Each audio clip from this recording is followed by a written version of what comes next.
welcome to Virtus Talks, podcast di mana kamu bisa eksplor dunia IT dari tren sampai isu terkini. So, enjoy the podcast and let's start! Halo Citizen, kembali lagi di acara Virtus Talks bersama dengan Dede. Kali ini kita sudah ada di episode ke-23. Nah, masih ingat gak sih waktu itu kita ada pembahasan apa di episode sebelumnya? Nah, sebelumnya itu kita bahas tentang salah satu program unggulan dari Virtus, yaitu adalah Virtus Bakti Negeri atau biasa disingkat VBN. Nah, kemarin kan sudah dengar nih ya dari PIC programnya gitu, Bapak Kepala Sekolahnya. Nah, sekarang nggak lengkap kayaknya kalau kita nggak dengar cerita-cerita gitu ya dari teman-teman yang sudah join di programnya, bahkan sudah berkarir juga di dunia IT. Nah, kita kedatangan dua tamu. Halo. Kita kedatangan Oki dan juga Dodi. Boleh kenalan kali ya? Silakan. Hai Citizen, nama saya Dodi. Saya posisi saat ini sebagai team leader untuk network security untuk VBN-nya di batch 2. Itu. Ya, halo. Nama saya Oki Herdian. Saya selaku technical leader dari tim system engineer yang menghandle beberapa produk network security. Saya gabung di batch pertama VBN. Bahkan waktu itu belum namanya VBN. Waktu itu belum VBN ya VBN. namanya. Iya, namanya program beasiswa aja.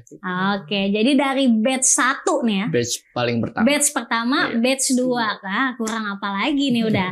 Nah, sebelum kita tanya-tanya lebih jauh gitu ya, mungkin pengen tahu juga nih, sebenarnya waktu pertama kali kalian itu tahu tentang program, mungkin dulu namanya masih program beasiswa, sekarang udah VBN namanya. Sebenarnya kalian pertama kali tahu program ini tuh dari mana sih, dan kenapa kalian, mungkin kan ada banyak program gitu ya, mungkin juga dari, nggak cuma dari Virtus doang. Nah, kenapa sih kalian itu tertarik pengen join di program ini?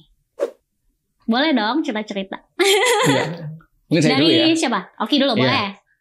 Ya, jadi mungkin cerita dulu sebelum gue kenal sama program beasiswanya Virtus ya. Yes. Jadi di awal saat gue lulus dari SMK itu pasti namanya anak sekolah pengennya kuliah dulu.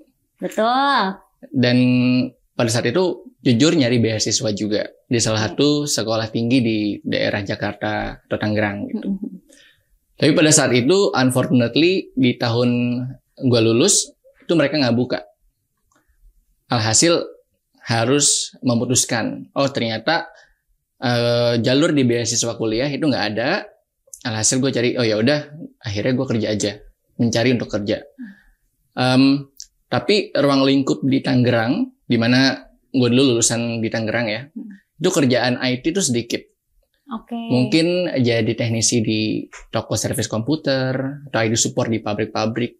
Kepikirannya itu aja. Tapi pekerjaan-pekerjaan itu nggak menggugah gue untuk jalan gitu. Tapi akhirnya ada teman sekolah gue nyamperin gue ke rumah dan bilang bahwa wah ini ada beasiswa dari sebuah company IT.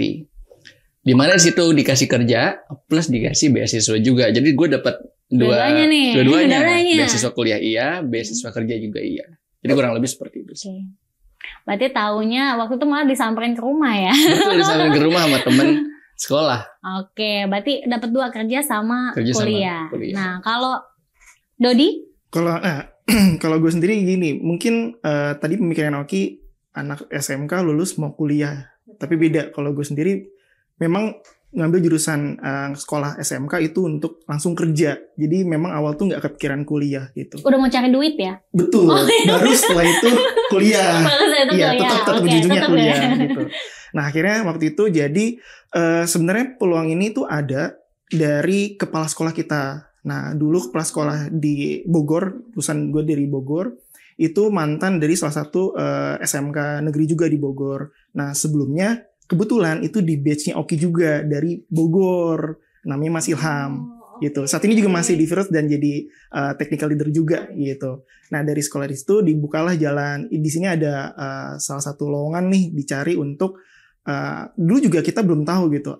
Ada program beasiswanya karena yang kita tahu adalah daftar untuk interview dan kerja gitu. Akhirnya ikut di sana, kemudian diinformasikan bahwa di sini nggak cuma kerja aja loh gitu.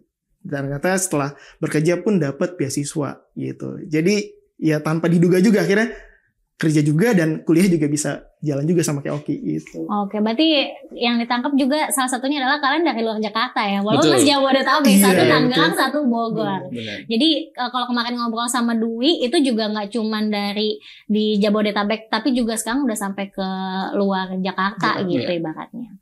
Oke, nah ini kan awal-awal seleksi masuknya kan lumayan ketat nih. Boleh cerita nggak waktu itu pada saat seleksi tantangan apa sih yang kalian hadapin? Mungkin Oki atau Dodi yang kalian hadapin pada saat lagi proses seleksi? Iya, jadi dulu pas di sekolah mungkin gue cerita dulu sekolah dan kerja atau tahap menuju ke pekerjaan seperti apa ya. Karena kalau dulu sekolah kita belajar atau ditugaskan untuk melakukan presentasi atau mengerjakan tugas apa. Itu kadang-kala kita ngerjain tugasnya, udah nyelesain aja gitu, presentasi aja. Bahkan kalau ada yang mau nanya kita bisa tahan-tahan tuh, jangan nanya gitu ya. Tapi tapi saat masuk dan tahap seleksi itu, waktu itu kita di batch awal itu dengan third party HR. Okay. Jadi mereka yang bantuin Virtus untuk melakukan interview. Nah, pada saat itu ada program 40 hari, kita dididik di sana, lalu diseleksi juga di sana. Nah, pada saat itu cukup kaget juga, karena kita di training gimana presentasi yang baik, bahasa Inggris juga di training, soft skill, dan seterusnya di training semua. Dan saat itu juga dites. Jadi, kalau nggak salah ada 12 orang pada waktu itu, dan harus berkurang sampai 7 orang.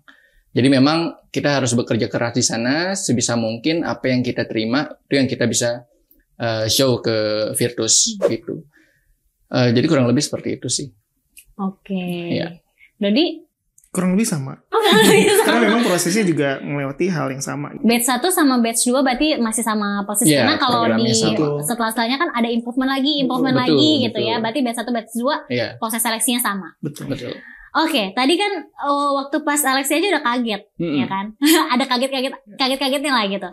Pas awal masuk ke kantornya Virtus gitu ya. Pas masuk itu ada kaget juga nggak dengan mungkin company-nya di kantornya, suasana kantornya seperti apa, atau mungkin culture-nya atau dengan kerjaannya gitu, dengan lingkungannya, ada sempat kaget juga atau ada punya kesan apa nggak waktu pas pertama kali masuk?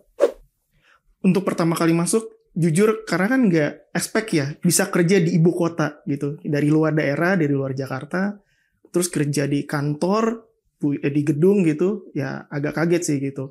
Apalagi pertama kali waktu itu ditugaskan gitu kan, setelah proses tadi seleksi kemudian masuk ke Virtus, kita kan ada proses namanya transisi gitu ya untuk bisa dapetin beasiswanya. Nah dari situ pertama kali kerja bareng sama senior gitu. Pertama kali juga datang ke namanya data center yang kita juga nggak tahu data center tuh tempat apa gitu kan. Dijelasin lah sama senior, kemudian apa sih yang dilakukan pekerjaannya di data center tersebut. Masih di BIP kan ya dulu ya? Masih di BIP.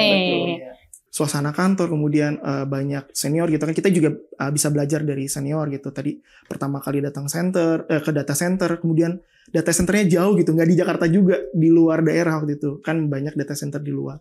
Ya disitulah kita adaptasi, kemudian belajar banyak ngobrol sama senior yang dimana senior di Virtus tuh open banget gitu buat ngajarin kita member-member baru, apalagi anak SMK ya yang memang kita tuh nggak tahu dunia kerja tuh sebenarnya seperti apa gitu.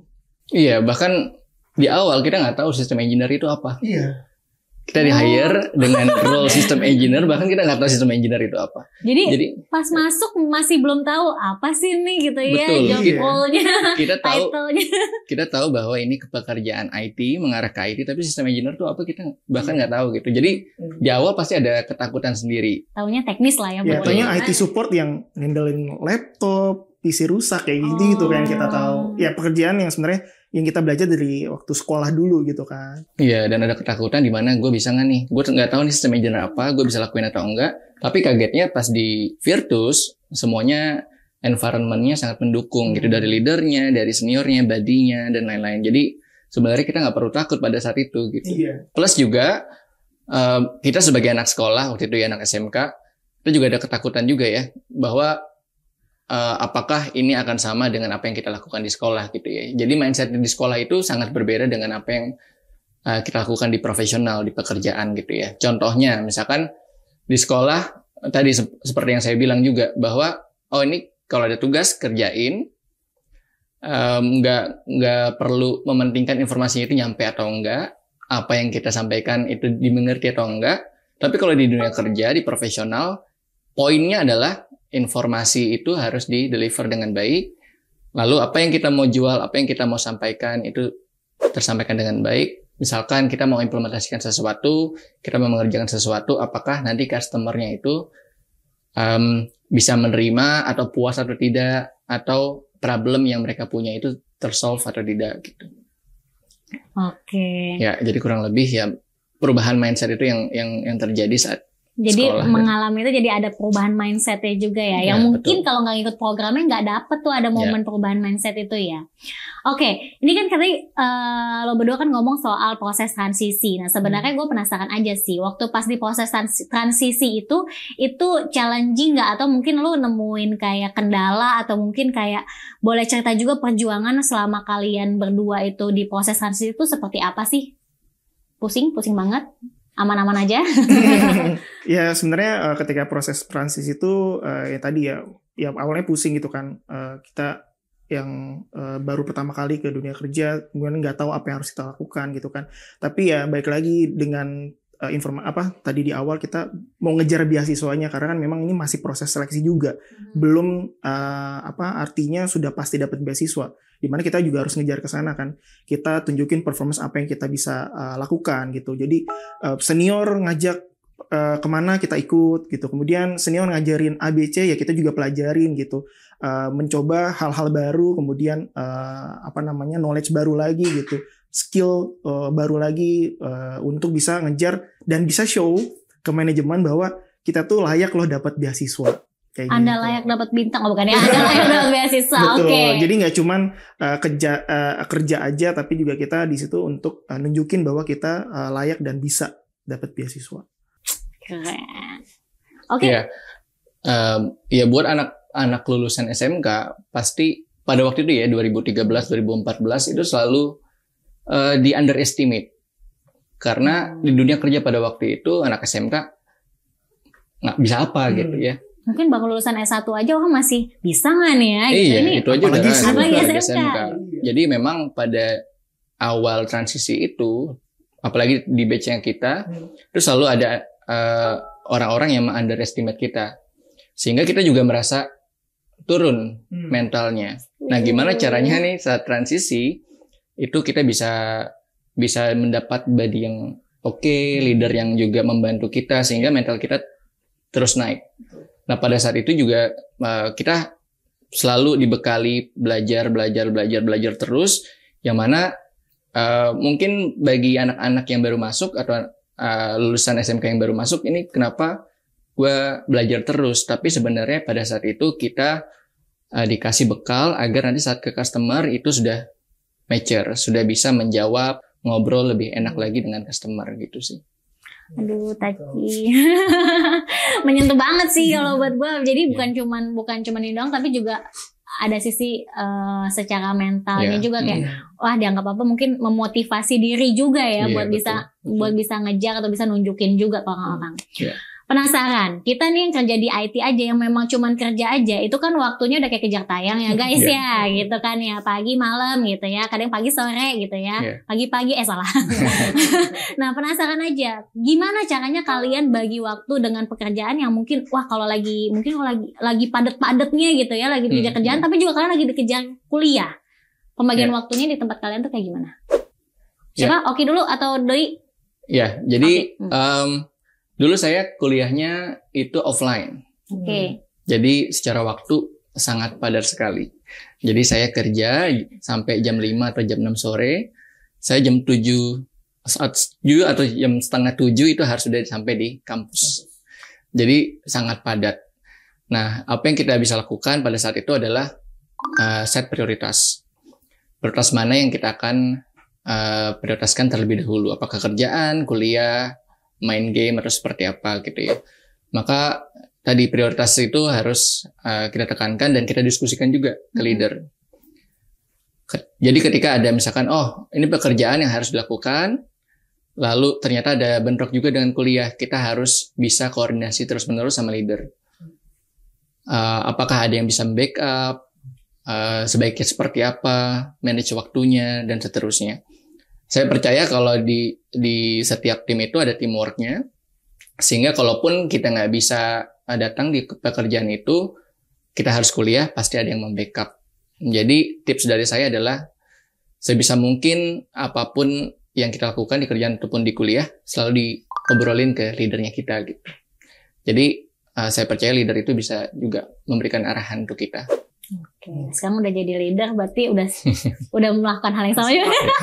Oke, Dodi gimana, Dot? Ya mungkin tambah ini ya benar-benar kita kebetulan kan saya sama Oki itu kuliahnya sama gitu di tempat yang sama, jadi memang kita pagi ke sore itu kerja, sore ke malam itu kita kuliah. Nah memang yang pertama betul tadi teamwork gitu, kita koordinasi sama tim, kemudian sama leader kita yang nanti akan mengarahkan gitu, dan yang pasti juga kita jangan lupa juga mention ke customer gitu bahwa kita memang masih ada kuliah gitu, jadi juga customer juga bisa mengerti, dan backupnya adalah ada orang lain juga gitu yang bisa bantuin, jadi nggak cuma ninggalin itu aja gitu, disampaikan bahwa mohon kita memang di jam malam ini ada kuliah gitu, mungkin kita bisa lanjut besok atau ada tim yang nanti akan menggantikan kita gitu. Jadi benar-benar kerja, kuliah, dan pulang istirahat. Memang ya waktu kita habis di kerja dan kuliah sih. Di momen itu kejar tayang ya. Iya betul, memang momen itu kejaran, dan ya terbukti hasilnya sekarang sih gitu. Oke, benar sih, priority itu penting. Bahkan mungkin bukan hanya pas kuliah kerja aja, begitu sampai sekarang pun juga pengaturan priority penting ya. Yes, betul. Keren. Nah, menurut kalian skill apa sih yang paling berharga selama kalian di program VBN ini? Skill berharga ya?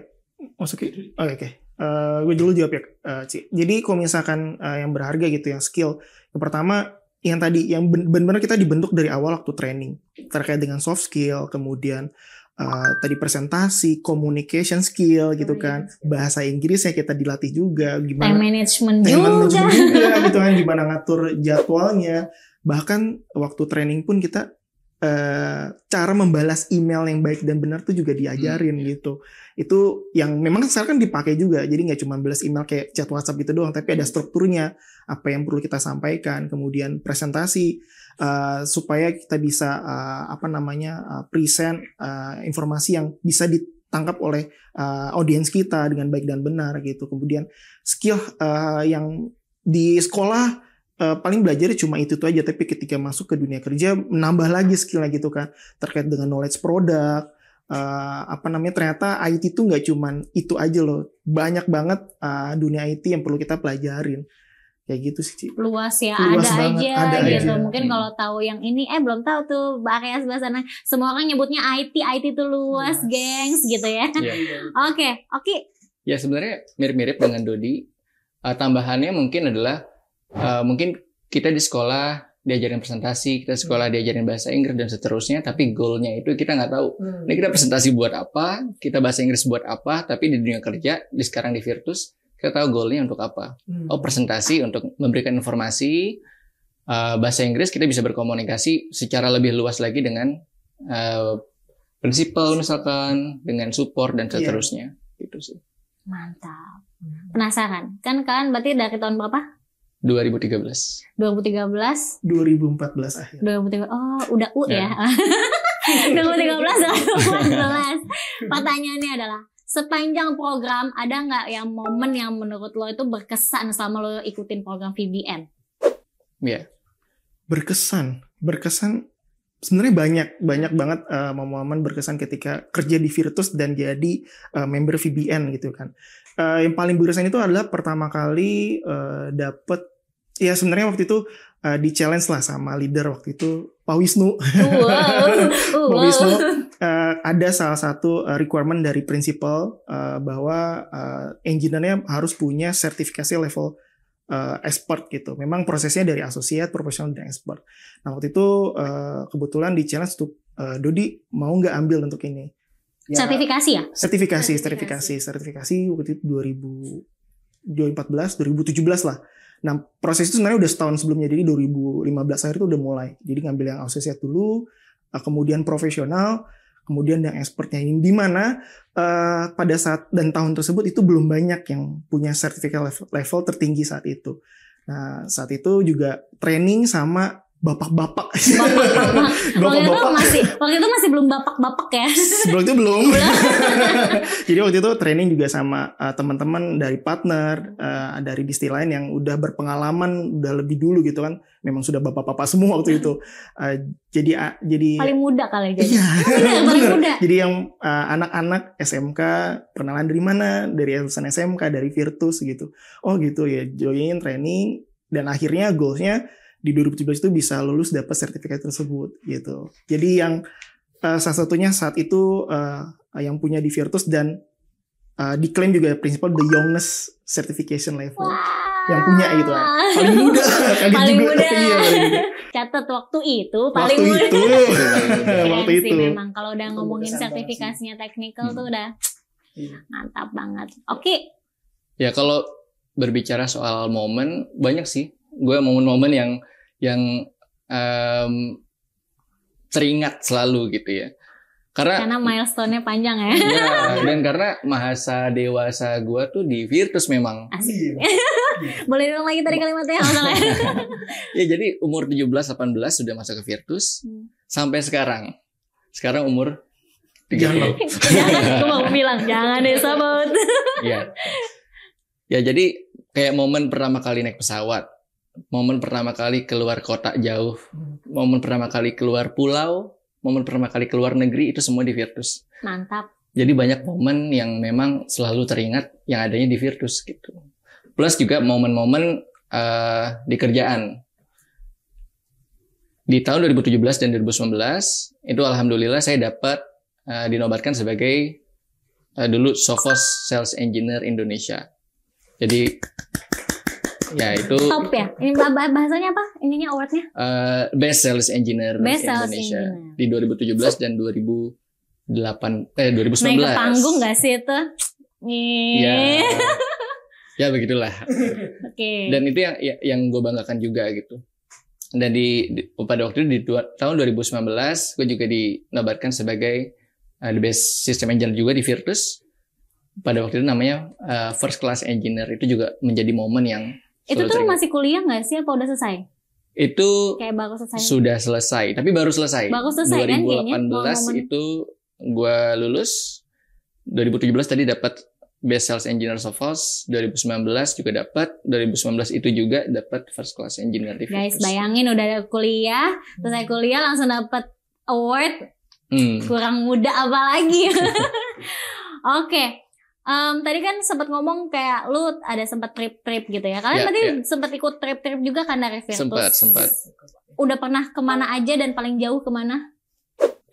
Kalau gue sendiri, nah kebetulan kalau misalnya emang untuk trip kan di Virtus ada ya, ada celebration gitu yang memang kemudian ada kesempatan juga kita overseas untuk training. Jadi pertama kali waktu itu kalau gue sendiri tahun 2017 training ke Singapura. Nah itu first time keluar negeri, naik pesawat keluar negeri gitu. Itu 2017 ke Singapura. Kemudian setelah itu ikut CTI kick off di 2018 kalau nggak salah yang di Hong Kong. Ya, di Hong Kong. Itu juga kedua kalinya keluar negeri. Kemudian pertama kali ikut celebration di Virtus itu ke Korea Selatan. Oh, Korea. 2020. Itu sebelum pandemi nggak sih? Sebelum pandemi. Iya. Begitu habis lagi pada di sana, habis itu langsung lockdown. Iya. Betul. Alhamdulillahnya jadi bisa kecepatan dulu kan buat luar negeri. Kalau nggak nyangkut Kalau ya. nggak nyangkut gitu. Jadi warga negara Korea ada bentar lagi. Ya kemudian setelah pandemi kan ada celebration lagi tuh. Baru ada celebration lagi kita ke Turki. Nah itu juga ikut kebetulan. Lama juga tuh 9 hari di Turki. 9 hari ya. Di Turki dia Lama banget ya. Lama banget Perjalanannya pun lama banget gitu. Jalur daratnya lama ya itu. Betul. Oke, Ya, kemana aja nih? Di awal pergi ke Singapura, di mana gue pada waktu itu dipercaya oleh tim leader gue untuk datang ke sebuah conference event. Lalu setelah itu ada celebration. Ke Taiwan, lalu ke Hong Kong juga sama seperti Dodi. Lalu paling jauh adalah ke Spanyol. Spanyol, udah beda benua. Udah beda benua, itu jauh banget. Pesawatnya juga jauh banget. Dan setelah itu terakhir adalah gue ke Taiwan untuk ngehadirin conference event juga. Dan next kita akan ke Jepang pada tahun 2022. Jepang, hai, konnichiwa. Arigato. Oke, nah sekarang kan udah ngeliat ke belakang tadi ya, udah kan dari awal kalian baru tahu sampai ngikutin prosesnya gitu ya, sampai ternyata udah sampai bahkan kesempatan keluar negerinya pun juga berasal dari situ gitu. Kalau ngeliat jauh ke belakang, sejauh apa sih si program VBN ini merubah hidup kalian? Ya, buat gue sih life changing banget sih. Karena memang di awal tadi seperti yang gue cerita bahwa gue nggak pernah punya bayangan bisa sampai sejauh ini. Gitu, karena lulusan SMK bisa apa sih gitu dulu ya. Mikirnya pasti seperti itu. Nah, tapi masuk ke Virtus udah sampai tahap ini itu udah keberkahan juga buat gue gitu. Dan kayaknya kalaupun gue nggak di Virtus nggak bisa sampai tahap ini. Mungkin mendekati tahap ini juga enggak gitu. Jadinya sangat merubah hidup gue banget sih. Mantap. Dodi? Iya betul.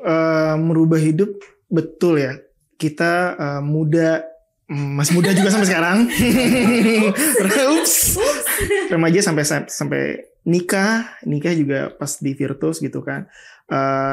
Yang tadinya nggak kepikiran hanya kerja mungkin. Kalau misalkan bukan di Jakarta ya kita nggak tahu apakah bisa kerja di kantoran gitu kan. Kemudian bantu perekonomian keluarga juga gitu kan. Memang alasan kenapa nggak ambil kuliah pada saat itu kan memang harus kerja kemudian bantu keluarga gitu kan. Dan akhirnya ketika masuk Virtus ya beriringan gitu kan, kerja juga kemudian kuliah juga, itu benar-benar ngerubah hidup banget sih gitu untuk pribadi saya sendiri. Itu. Oke. Di sebelah sana ada kamera, coba tolong ditatap dulu. Nah, coba pengen tahu aja dari Oki sama dari Dodi, kalian punya nggak pesan buat mungkin nih di luar sana gitu ya, banyak adik-adik lah ya kira-kira gitu ya, teman-teman yang mungkin memang lagi baru mau lulus kuliah nih gitu ya. Dan mungkin mereka tertarik atau baru tahu nih untuk ada program VBN ini. Kalian mau ngomong apa buat mereka? Oke, mungkin untuk teman-teman yang baru mau lulus dan masih bingung, gue harus kuliah atau harus kerja, peluang itu sangat banyak, apalagi di program VBN ini. Jadi kalau teman-teman percaya dengan skill teman-teman, soft skill ataupun hard skill, bisa dicoba aja. Lalu nikmati prosesnya. Oke, lanjut Dodi. Oke, pesan buat teman-teman SMK yang masih sekolah atau yang baru mau lulus tuh ya, bingung mau lanjutin mau kuliah atau kerja, yuk gabung di VBN. Kalian bisa dapetin dua-duanya, bisa kerja, kemudian juga bisa dapat beasiswa gitu.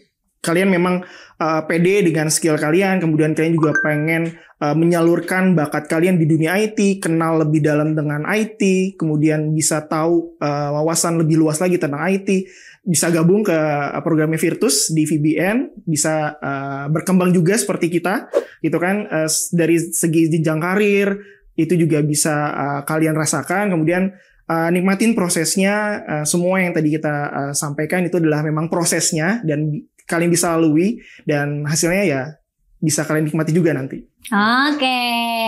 Oke, tadi kan udah dijelasin gitu ya. Mungkin kalau misalnya di sini ada yang nonton dan masih justru malah baru tahu atau malah baru penasaran mau tahu, teman-teman bisa tinggal buka aja di websitenya Virtus. Kita ada page khusus untuk VBN. Nanti tinggal cari tahu detailnya di sana. Dan kalau kalian mau registrasi juga untuk program VBN, kalian tinggal registrasi via websitenya Virtus. Nanti dimasukin linknya di sini gitu ya. Tinggal masuk websitenya Virtus dan cari tahu lebih jauh lagi tentang VBN. Kita welcome banget buat teman-teman supaya kita bisa maju bersama Virtus. Oke, tadi kita udah ngomong yang serius-serius gitu ya. Udah perjalanan hidup, bumi gonjang-ganjingnya dari awal muda sampai tetap muda gitu ya. Nah sekarang kita mau main games. Kita akan main Truth or Dare IT Edition. Oke, silakan pilih dulu siapa yang akan memilih truth. Siapa yang punya rahasia-rahasia dalam hidupnya masalahnya. Sama siapa yang pilih dare. Siapa yang truth? Gue truth. Aura kejujuran sih. Truth sih. Saya jujur kok. Jangan di podcast bilangnya jujur ya guys. Berarti dare-nya di Oki ya. Oke. Truth dulu. Apa momen paling epic sepanjang Dodi lo jalanin program VBN? Momen paling epic mungkin kalau related sama program VBN dan kerjaan kali ya Ci ya. Momen paling epic itu ketika dibuang di luar. Ya, boleh direvisi dibuang ya? Apa? Ditugaskan bekerja untuk di luar Pulau Jawa dan memang daerahnya terpencil, susah sinyal juga, yang bisa dibilang GSM geser sedikit mati.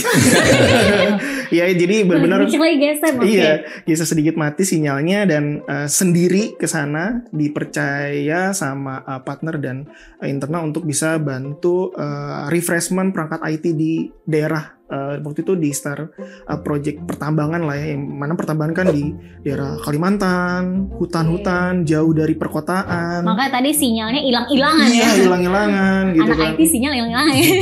Iya gitu. Jadi ya itu momen paling epic sih. Gak pernah terduga bisa bekerja di tempat seperti itu gitu. Dikirain ya pekerjaannya IT di kantor. Ya ternyata kan? Harus menembus dulu dulu hutan. Waktu itu perjalanan turun pesawat darat 6 jam. Kemudian lanjut lagi itu sekitar 4-3 jam sampai ke lokasi untuk mes di area pekerjaan tersebut. Karena memang kalau IT industri yang dikatakannya membutuhkan teknologi IT gitu ya, itu banyak banget, beda-beda gitu, dari hutan sampai lepas pantai sampai yang normal-normal di kantoran SCBD juga ada ya gitu ya. Betul. Oke. Itu epic banget sih. Momen berkesan banget. Gitu. Oke, tadi udah truth penuh dengan kejujuran, sekarang dare. Waduh, dare. Udah pernah bikin pantun? Belum sih. Coba kita tantang bikin pantun tema IT tuh gimana ceritanya? Coba. Apa ya? Ini chat GPT dulu nggak sih? Iya. Boleh? Waktu cari wangsit? Udah? Udah nih, udah dapat. Oke. Coba. Jalan-jalan ke Haiti. Cakep. Jangan lupa makan durian. Cakep. Kalau mau sukses di IT, ayo join ke VBN. Jadi truth or dare udah selesai. Ini berarti tandanya adalah kita sudah sampai di closingan dari Virtus Talks ini. Satu pertanyaan terakhir, apa harapan dari Oki sama Dodi untuk program Virtus Bakti Negeri atau VBN? Ya, dari saya harapannya agar VBN itu selalu atau terus berjalan, karena memang ini merubah banyak sekali kehidupan orang ya. Maksudnya dari saya, dari Dodi, mungkin teman-teman yang lain yang sudah lulus kuliah bahkan dan bekerja sukses di IT gitu ya. Jadi program ini harus terus dilaksanakan dengan baik, plus juga program-programnya mungkin juga bisa banyak bertambah juga dan melahirkan banyak orang-orang yang berprestasi juga dan sukses gitu. Mantap. Dari closing harapannya ya untuk program VBN ini sama tetap berlanjut terus, tetap ada terus supaya bisa menyalurkan atau bisa ngumpulin teman-teman SMK yang memang bertalenta, kemudian mau sukses bareng sama Virtus dan bisa ngubah kehidupan juga buat teman-teman di luar sana gitu, teman-teman SMK. Oke. By the way, thank you Oki, thank you Dodi buat waktu lo berdua buat di episode 23 edisi VBN. Nah, Vitizen kita sekarang tadi udah dengar dari awal sampai akhir bagaimana sih tentang program VBN, bagaimana sih pengalaman-pengalaman dari mereka-mereka yang sudah join VBN dan bahkan mereka sekarang masih dan berkarir di dunia IT bukan cuma sebagai staff tapi bahkan sudah sampai ke level-level yang selanjutnya. Bagaimana kontribusi dari program VBN ini pada dunia IT di Indonesia terutama. Nah, kalau mau tahu lebih jauh lagi tentang program-program dari Virtus, baik itu VBN maupun program-program yang lain, tinggal buka aja gampang banget di websitenya Virtus. Di sini tinggal buka di websitenya Virtus. Nanti kalau VBN ada page-nya khusus, page untuk Virtus Bakti Negeri, teman-teman bisa lihat di sana dan bisa registrasi juga untuk program VBN tersebut. Selanjutnya bisa lihat informasi-informasi lain seputar dari program-program yang ada di Virtus. Selain itu kita juga ada di sosial media, ada di Instagram @VirtusID dan jangan lupa ada di LinkedIn Virtus Teknologi Indonesia. So, thank you semuanya sudah nonton Virtus Talks di episode ini dari awal sampai dengan akhir. Kita ketemu lagi di Virtus Talks selanjutnya. Bye-bye. Bye. Hello, welcome to Virtus Talks, podcast di mana kamu bisa explore dunia IT dari tren sampai isu terkini. So, enjoy the podcast and let's start.